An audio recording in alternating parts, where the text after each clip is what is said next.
At 7:30 in the morning, the street looks exactly like it should. A dog walker goes past with one arm pulled forward by a golden retriever that has never once accepted the idea of a casual pace. A garage door opens. Somewhere, a leaf blower starts up for a minute, stops, then starts again, as if its owner is arguing with it. The mail truck comes late on Tuesdays. The man across the street waters his front hedge in gym shorts and socks. The woman 3 doors down pulls her hatchback out of the driveway, reverses carefully, checks twice, then disappears around the corner on the same route she takes every weekday. There is nothing special here, nothing loud, nothing cinematic. It is one of those neighborhoods that seems built to remove drama from the calendar. Sidewalks, fences, trimmed lawns, patio umbrellas folded like waiting cranes. Nothing in this place suggests unusual money. Certainly nothing suggests a business that makes $5,000 a month from behind one of these fences without a storefront, without a sign, and without a permit hanging in the front window. But if you stand at the curb in front of the pale gray house with the narrow side gate, and you wait long enough, you start to notice something strange. Not obvious things, small things. You notice the side gate opens, but never very often. 1 car pulls in, not 6. Nobody circles for parking. Nobody idles at the curb with a trailer. Nobody loads boxes like a warehouse crew. There is no saw noise, no compressor, no smell of paint, grease, feed, manure, or solder. No stacks of pallets in the driveway. No customers wandering around squinting at labels. No hand-painted board at the street saying fresh this way. No banner. No neon open sign. No evidence, in other words, of anything the neighborhood would instinctively classify as commercial. And yet every Thursday between 9 and noon, 3 or 4 cars arrive one at a time, stay less than 10 minutes, and leave with something green, finished, and expensive-looking in the trunk. Every second Saturday, someone in a linen shirt or a black crossover SUV comes to pick up 2 or 3 very large planted containers that look less like garden products and more like something from a boutique hotel. In late spring, the patio behind the gray house becomes a staging ground for leafy arrangements that disappear in pairs. In early fall, the traffic pattern changes slightly.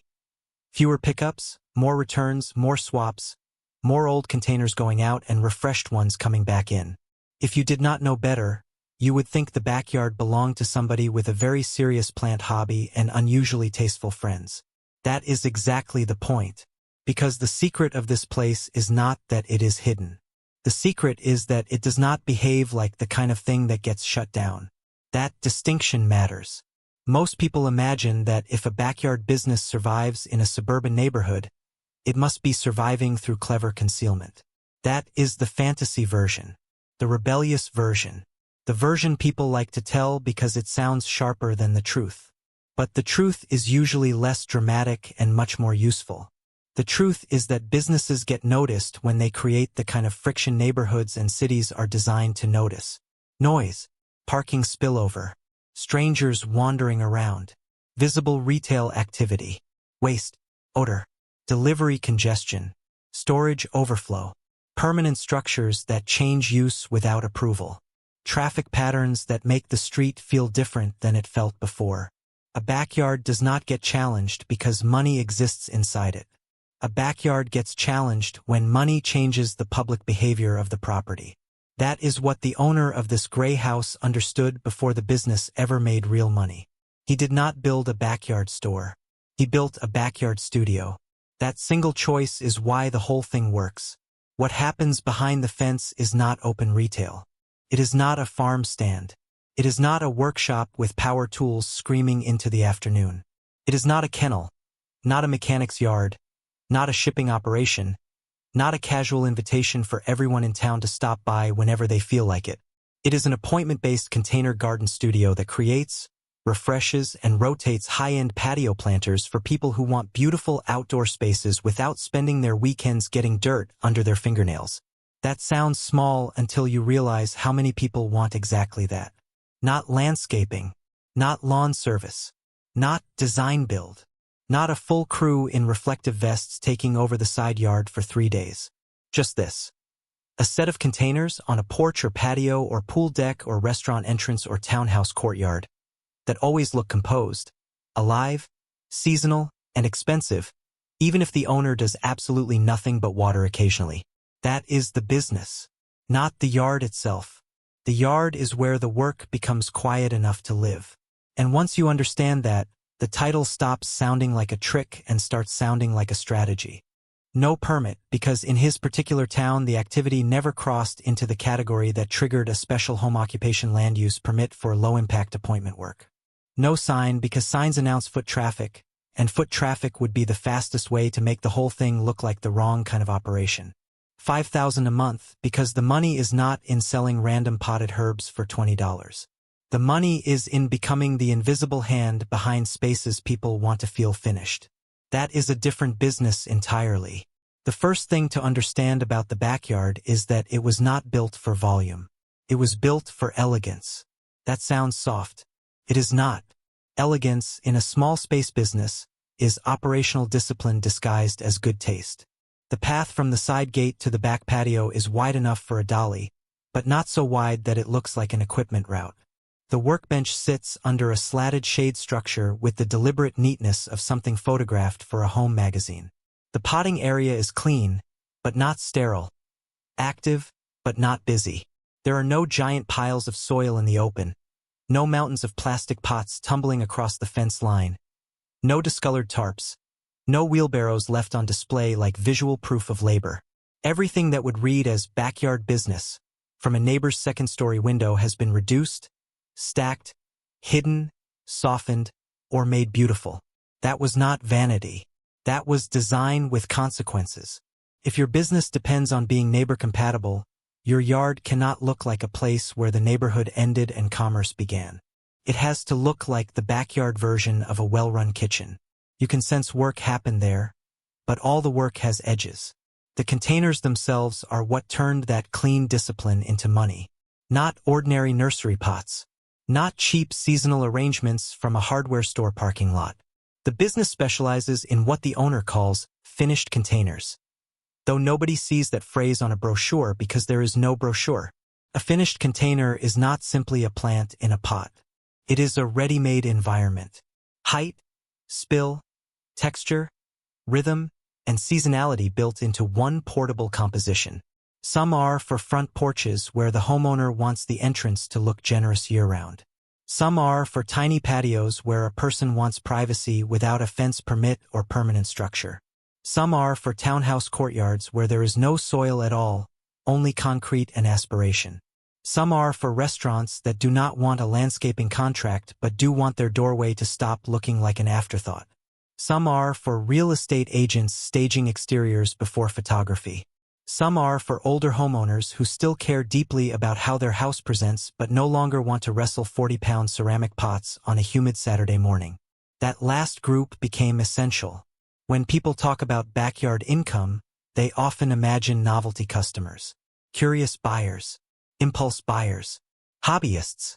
But steady money almost never comes from curiosity. It comes from people who are trying to outsource a recurring annoyance without feeling like they have hired a whole company. That is exactly what a finished container solves.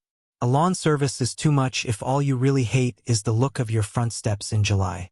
A landscape designer is too much if what you need is 2 elegant urns by the entry and 1 shaded planter beside the bench. A garden center is too little if every time you go, you come home with a cart full of disconnected plants and no plan. The backyard studio occupies the gap between all three. That gap is where the 5,000 lives. The business did not begin as a business, which is another reason it survived. The owner did not wake up with a growth strategy and a brand identity. He had a problem that quietly repeated itself. His own containers always looked better than everybody else's. Not because the plants were rare. Not because the pots were imported. Not because he had a greenhouse or a degree or a secret fertilizer regimen. They looked better because he treated the container as a design scene, not a shopping result. Structure in the back, movement at the lip, something durable anchoring the center, and, crucially, a willingness to edit. Most homeowners never edit a container. They buy more and hope more turns into beauty. Usually it turns into crowding. or legginess, or three colors shouting over each other while the whole arrangement looks apologetic by August. He did the opposite. He used fewer elements. He repeated shapes. He let the pot and the location tell him what the container wanted to be. His friends started asking for help. Then neighbors. Then a realtor. Then a cafe owner. Then somebody asked the sentence that changes a favor into a business. What would you charge me to do mine? That question is less innocent than it sounds. When someone asks what you would charge, they are not asking about the object. They are asking whether your taste has become transferable. Transferable taste is valuable because it can be repeated without being mass-produced. That is the sweet spot in a backyard studio. You do not need 500 customers. You need a small number of recurring clients who would rather pay for your eye than develop one of their own. The early months were awkward because the work was priced like labor when it should have been priced like relief. He made the common mistake of calculating based on soil, plant cost, and hours. That kept the numbers small and the effort too heavy. The shift came when he understood what people were actually buying. They were not buying dirt in a nice pot. They were buying not having to think about the pot again. That changes the economics dramatically. Once the studio moved to seasonal packages, recurring refreshes, and paired installations, the monthly number stopped depending on walk-up randomness and started depending on a calendar. That is what makes a backyard business stable enough to avoid becoming loud. Loud businesses need constant new customers. Quiet businesses need returning ones. By the second year, the model had sharpened into three kinds of work, none of which looked aggressive from the outside. The first was the entry pair, 2 containers for a front door, porch, gate, or garage transition. This became the signature service because symmetry does half the persuasion on its own. A single container can look like a purchase. Pair looks intentional. Intentional things command better money. The second was the patio cluster, 3 to 5 containers grouped to create the sense of an outdoor room. This sold particularly well to townhouse owners and people with new hardscape who suddenly realized how empty stone looks without vertical life. The third was the refresh cycle. The same containers, returned to or serviced through the backyard studio 3 or 4 times a year. Spring did one job, high summer another, fall a third. Winter sometimes the simplest and, strangely, the most appreciated, evergreen structure, branches, subtle lighting, something that kept the house from looking abandoned after the annuals collapsed. That recurring rhythm is how $5,000 a month becomes possible without turning the property into a spectacle. A person with 20 recurring clients does not need 200 random shoppers. A studio with booked installs does not need a sign screaming at strangers to turn in now. A calendar is quieter than a crowd. And quiet is not merely aesthetic here. It is legal camouflage of the honest sort. Not deceit, compatibility. There is an important difference between an operation that technically makes money at home and an operation that visibly changes how a home functions from the street. Cities, neighbors, and associations are not mind readers. They respond to evidence. If the evidence says this house has become a destination, the pressure begins. If the evidence says this house still operates like a residence, and the actual commercial activity is low impact, scheduled, and mostly off-site in effect, the pressure often never arrives.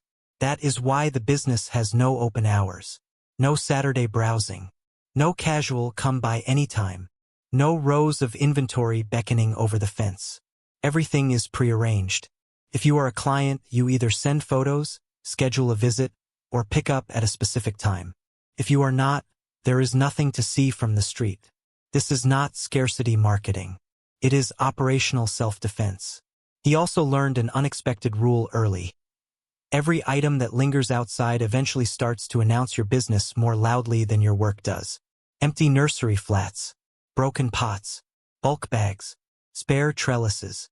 These are the visual equivalent of leaving accounting paperwork on your front lawn. Most people do not notice their own residue. Neighbors do. So the backyard is managed with the paranoia of a stagehand after curtain call. As soon as a job is built, the materials that produced it disappear from sight. The economics improved for another reason that had nothing to do with plants. Containers compress square footage into perceived value. This is one of the great overlooked truths in small space garden work. An in-ground planting asks for permission from time. Says, wait until next year, then maybe this will make sense. A well-made container presents finishedness immediately. Height exists now. Color exists now. Softness exists now. Privacy begins now. Hospitality begins now. The owner of a house can walk out onto the patio the same afternoon and feel the difference in the space. People pay more for immediate emotional results than they do for horticultural potential. That is why the studio does not sell seedlings. It sells atmosphere. Atmosphere is harder to define and easier to charge for. The owner once described it to a client in a sentence he later realized was the core of the whole business. I'm not selling plants. I'm selling the moment the space stops looking temporary. That sentence is the business model. Most suburban outdoor spaces look temporary, even when people have spent money on them. A grill, some furniture, maybe a rug, a blank fence, a thirsty hydrangea in a pot from 3 years ago, something half dead by the steps. There is no hierarchy, no depth, no softness, no frame. The space does not know what it is. The containers give it identity instantly. A privacy pair can turn a too-open patio into a room. A tall textural grouping can make a cheap builder-grade porch suddenly feel considered. A mixed arrangement near the front entry can raise the perceived care level of the whole property. That is not just taste. In real estate terms, it changes the mood of arrival. People pay for mood all the time. They simply prefer not to describe it that way. The backyard studio survives because mood is a low-noise product. No one complains to the city because a house on the next block has better porch pots this season. No one calls enforcement because they saw 2 lovely containers loaded into a hatchback at 10 in the morning. No one writes an angry neighborhood forum post about tasteful urns. That sounds obvious, but it is profound. The safest home-based businesses are often the ones whose output never feels industrial, consumable, or disruptive. It feels domestic even when it is profitable. There are days, of course, when the whole thing teeters closer to visibility than he would like. Late spring can do that. Trucks arrive with soil and plant material. Ceramic pieces have to move in and out. The back patio becomes an active stage of assembly. But because the business is designed around finishing rather than stockpiling, those pressure moments do not last long. Inventory enters, becomes something, then leaves. The property does not absorb and display commerce. It metabolizes it. That may be the single best word for understanding why it isn't getting shut down. Metabolizes. Nothing piles up long enough to declare a new land use. Nothing lingers long enough to become neighborhood evidence. Everything passes through. His clients, ironically, helped solve another legal-looking problem without meaning to. They do not come all at once because they are not customers in the casual retail sense. They are appointments. A person picking up containers does not browse for 45 minutes. They arrive, exchange a few words, load the work, and leave. Sometimes the entire visible interaction takes 5 minutes. A city looking for unauthorized retail activity tends to respond to patterns of public invitation and repeated anonymous traffic. The studio produces neither.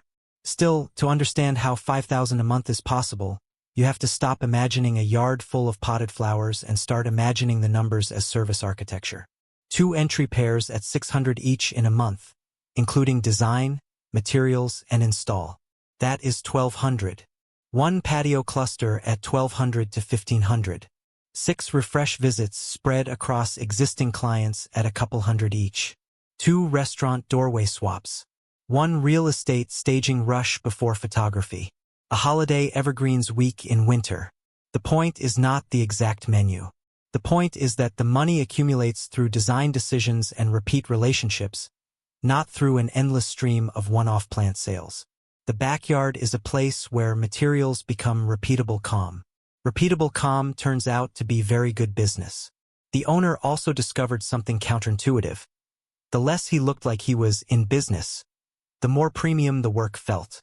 This is one of the strange social mechanics of home-based creative work.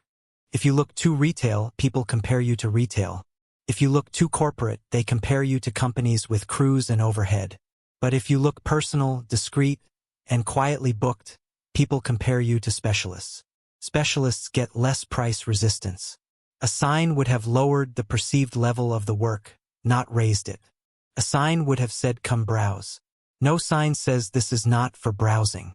This is for people who already know why they are here.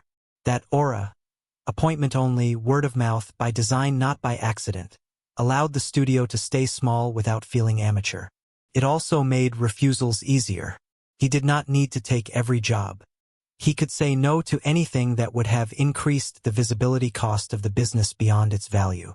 No giant holiday installs that required 6 vans.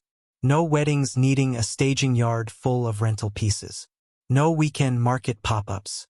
No, just leave a bunch of inventory by the gate and I'll have my sister swing by. Every opportunity that threatened to convert the property from studio to storefront was expensive in the wrong currency. This is something people often misunderstand about neighborhood businesses. Not all money costs the same. $1,000 that creates daily traffic, neighbor resentment, and visible disorder is more expensive than $1,000 earned through 3 existing clients who already know the gate, the process, and the rules. A business can die from profitable-looking choices if those choices increase the public evidence of commerce faster than they increase actual stability. The gray house never makes that mistake. Even the communication style supports the invisibility. No handbills. No local corkboard flyers. No open studio weekends. New clients mostly arrive through referral photos, quiet social posts showing finished spaces rather than announcing product, and real estate or hospitality contacts who care more about effect than source. If people ask where the containers came from, somebody tells them. That is enough. In neighborhoods like this, explicit selling often underperforms quiet proof. Because the output lives at the client's house, not the seller's. Each install becomes a satellite showroom elsewhere in town. That is another reason the backyard itself does not need to advertise. The work leaves and markets itself in nicer neighborhoods, at better doorways, on cleaner porches, and in front of people already predisposed to care. The owner once joked that the best thing his backyard ever did for the business was disappear. He meant it. By not trying to be the place where the public meets the work, he protected the place where the work is made. There were practical lessons too, and they came with failures. He tried bulk tropicals one summer because the margins looked exciting on paper. The staging requirements were huge. The watering burden became constant. The visual clutter multiplied. It made the backyard feel like a holding pen instead of a studio. He made money and hated the month. More importantly, the yard looked one bad neighborly glance away from becoming suspicious. He never did it again. He tried cheap annual heavy combinations for a lower price tier. They sold, but the clients who bought them required more reassurance, more replacement, more explanation, and more emotional maintenance than the higher-end recurring clients. Low price expanded visibility risk without creating stability. That was a losing trade. He learned to standardize pot dimensions that fit through gates, up steps, and into vehicles without awkward choreography. He learned which soils looked luxurious and which merely looked wet. He learned that a container can be beautiful from the bench and still fail at a north-facing entry because the homeowner insists on watering like it's July. He learned that texture photographs better than flowers and flowers convince buyers faster than texture, so the best work needs both. None of that sounds like the kind of hard business mechanics people expect from a title about $5,000 a month. But that is because most people still imagine money as a harvest, a quantity, a throughput problem. In this backyard, money is mostly a curation problem. What do you build, for whom, how often, and with how little noise to the property's public identity? Answer that well enough, and the law barely has anything to look at. It is important to say what this script is not saying. It is not saying every town will see this the same way. It is not saying nobody should ever check local home business rules. It is not romanticizing the idea of slipping under regulation by pretending a warehouse is a hobby. None of that is the lesson here. The lesson is much more interesting. The lesson is that some of the safest, strongest home-based businesses are not the ones that evade scrutiny. They are the ones that are structurally difficult to object to because they remain legible as residential life plus low-impact specialized work. This backyard still reads as a backyard. There are chairs. There is a grill. There are ordinary potted plants not destined for sale. There is a corner for coffee in the morning and a hose caddy like every other yard. The workbench is handsome enough to belong to a gardener, not only a seller. The traffic is less than many households generate during birthday season. Nothing arriving at the property suggests extraction, noise, or nuisance. That residential legibility matters.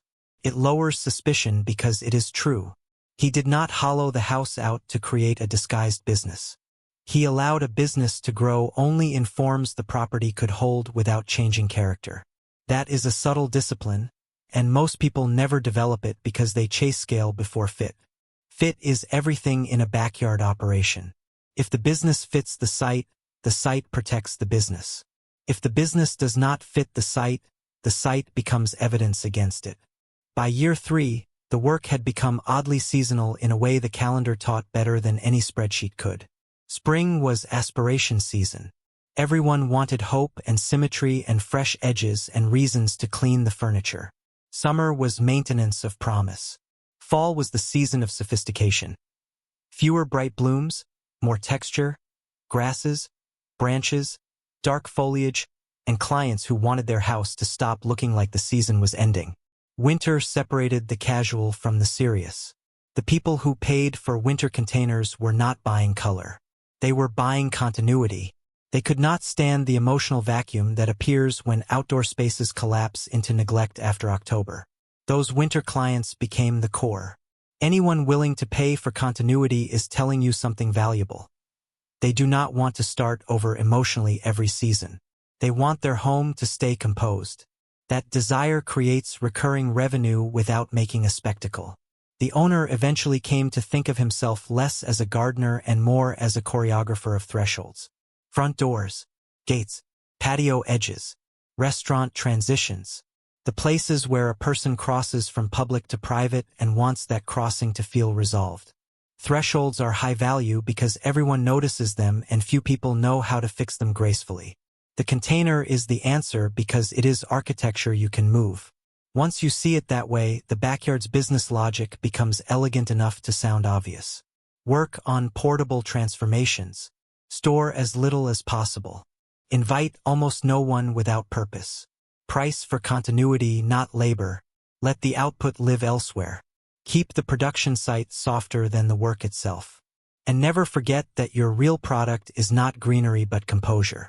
There is one final reason the place is not getting shut down, and it is less technical than all the others. He is easy to live next to. This sounds trivial until you realize how many neighborhood conflicts are not about law first. They are about resentment first.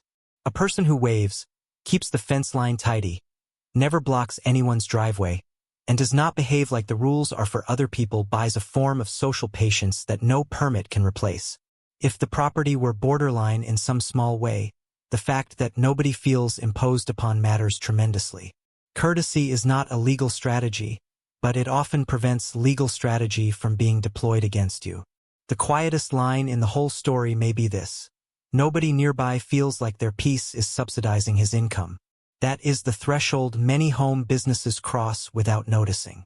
The moment neighbors feel drafted into your business model, through noise, parking, ugliness, overflow, unpredictability, or arrogance, you are in danger. The gray house never drafts the block into its economics. The block barely notices the work except indirectly, when somebody sees a handsome pair of containers at a friend's place and asks where they came from. Which brings us back to the title. No permit, no sign, $5,000 per month. How this backyard isn't getting shut down sounds, at first glance, like a story about getting away with something. It is not. It is a story about not needing to. It is about recognizing that the backyard is not valuable because it can hide activity. It is valuable because it can host a form of activity that stays proportional to the life already happening there. It is about building an enterprise that benefits from discretion rather than suffering under it. It is about understanding that signs attract not only customers but also the wrong expectations. It is about making money in ways the street experiences as almost nothing at all. Most people think scale is what makes money feel real. Here, scale would have broken the spell. $5,000 a month, in this case, comes from refusing to turn a home into a version of a place it was never meant to be. No retail hours. No public inventory yard. No crowd. No open gate. No production theater. Just a series of quiet, profitable transitions from raw material to atmosphere, then atmosphere to client, then client to referral, then referral back to the gate again. If you wanted to summarize the whole business in one sentence, it would be this: he found a way to sell visible beauty through an invisible operation. That is why the city has nothing dramatic to react to. That is why the neighbors are not furious. That is why the property still feels like a residence. That is why a sign would only weaken the model. That is why no one is trying to shut it down. Not because nobody knows, because what they know is easy to live beside. And in the world of backyard business, that may be the strongest advantage of all.